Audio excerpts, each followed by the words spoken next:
Эмнеге аялдарды эле сындай бересиз дейт. Мен урматтуу балдар, мен жаман жакшы аялдарды сындабайм. Мен жанагы туура эмес кылган иштерин сындайм. Туура эмес иш кылып атса. Вот, мисалы мындай да, асырысы жакшы болуш керек да. Мисалы мына машина, алып келет го, жана өзгөчө импортный машиналар, жанагы японский, Германиядан келген машина. Бир да эме жок да, кемчилиги жок.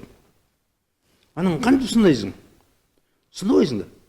Ошо мына кыз киши, мисалы аял киши да ошондой келгенден кийин кемчилиги болбош керек. Мына кичине майда чүйдө бир нерсесин билбесе оңдосун. Болду. Анан болбош керек кемчилиги. Жанагындай кечке чейин улам эле кайталана берген каталар болбош керек. Мисалы жалкоолугу, жанагындай тазалыкты билбегени, үйдү жыйнабайт, кийимди өзүнүн кийимин да эметпейт, өзүн даже карабаган аялдар бар. Анан кантип аны айтпайсың? Айтасың да, мындай болот, мындай болот.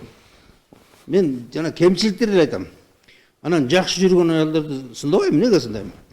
Мен эгерде жакшы аялды сындасам, анда мен акмак болом анда. Жакшы жүргүлө.